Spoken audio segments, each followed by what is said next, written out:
Okay, I I just want appreciate to it, man. wrap it up by saying like, what's next for you? There are a few opponents in mind. I mean, he's trying to steal that Carlos Prates fight. I know you kind of want that one. Dates or anything like that. Like, what are you thinking here? Um, Rematch? Because I heard you said you want a rematch. I don't know if you're still down for I- that. I'm down for that, but that's highly unlikely. With the Yeah. UFC, they typically don't do those. But you know what, man? I spoke to matchmakers and the UFC, and they're looking to rebook me as soon as possible. And we don't have any opponents yet. Few people in mind, but nothing, that we landed on yet. And I'm still gonna move forward. This is just like a sidestep. So I think I'll still be booked accordingly, and I'll be moving forward regardless. So it is what it is. Only thing I think sucks is that I think 20-5 is a lot more sexier than 19-6. You know what I mean?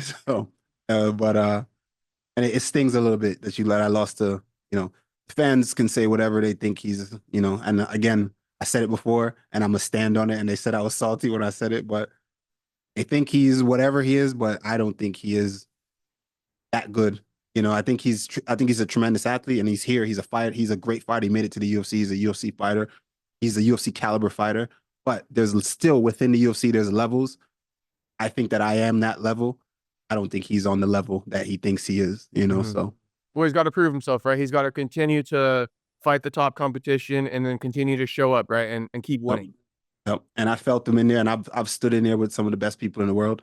You know, I am one of the best welterweights in the world, I believe, and I fought and trained with some of the best welterweights in the world, and I'm feeling him while I'm in there, and I'm like, nah, bro, you're just big and slow.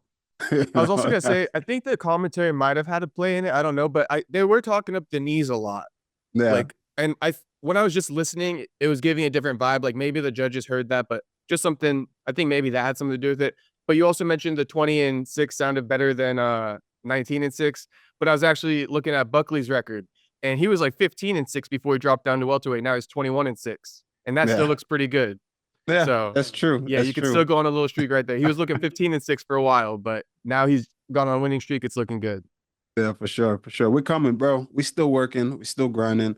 Um, this I don't think this really did anything for our stock, whether it go up or down. But I think that my plans still remain the same. My goals are still the same. And the next person I'm in there with, I'm gonna finish them, and we're gonna keep it pushing. So Okay.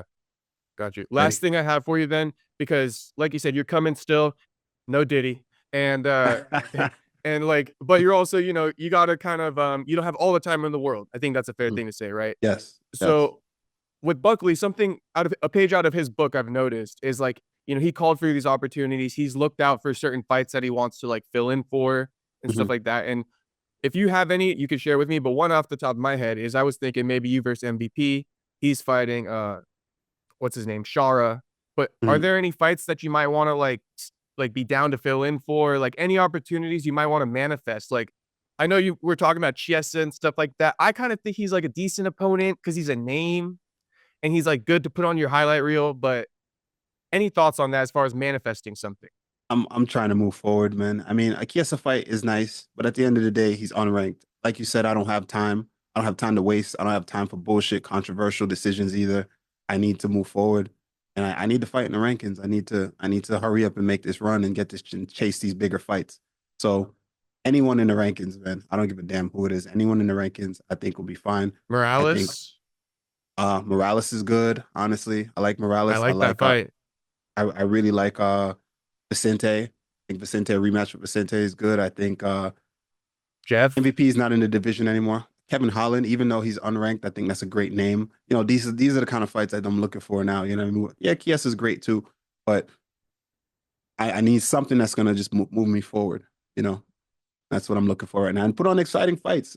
Like That's coming what I'm into this saying. Like fight, choosing, I think you got to put it out there too, because you could easily get booked up against a opponent who's like kind of boring. So that's why yeah, sometimes it's worth kind of saying like, give me this name, like I might smoke him or something like that. You know what I'm for saying? sure, for Yeah, sure. because they'll But give it to you. I feel like that about a lot of dudes in this division, man. And I feel like I'm super underappreciated and underrated in the division. And I think that I put on exciting fights, and I believe that there's a lot of guys in this division that can really, really put on a show with me. You know what I mean? So, Mhm. and I think guys like Vicente, guys like Morales, guys like Honestly, the top 15 is just looking good. Give me 10-5 right now. I think anyone from 10-5 is looking great. And honestly, the biggest fight that I do think styles make fights, and I think will make an amazing matchup. Give me your number one. Jeff Neal. I'll full in for Jeff Neal. I'll fight Jeff Neal tomorrow. I think that's the fight right there. Me and Jeff Neal. I I think like that's it. the one. Is he booked? I don't believe he's booked. And Okay. that's the fight that I'm chasing. If I'm going to put it out there, that's the That's your fight that I'm favorite chasing. one. That's the one you want the most. Yes. All right, let's go Geoff Neal then. Let's do And it. then any month, like an idea, like probably first quarter of next year, you said they're booking you quick. You got Probably UFC going to book me 311 quick. January. Yep. Probably going to book me pretty fast. Okay. If you I come mean, to I was LA, just I'm in a in LA grappling too. match. Huh? I was just in a grappling match, bro. I got no injuries or nothing at all. I just grappled for 15 minutes. So Last weekend or something? I mean, with Brian, that's all we did. Oh, in that fight. we just grappled against Yeah, the you didn't cage, take you any know? strikes or We anything like didn't do that. anything, you know? So get me back in there. I'm healthy and ready to go. Okay, for sure. Thank you, Randy. I'll be looking out for the booking, and I appreciate the time, man, a lot. Thank you, my man. Appreciate it.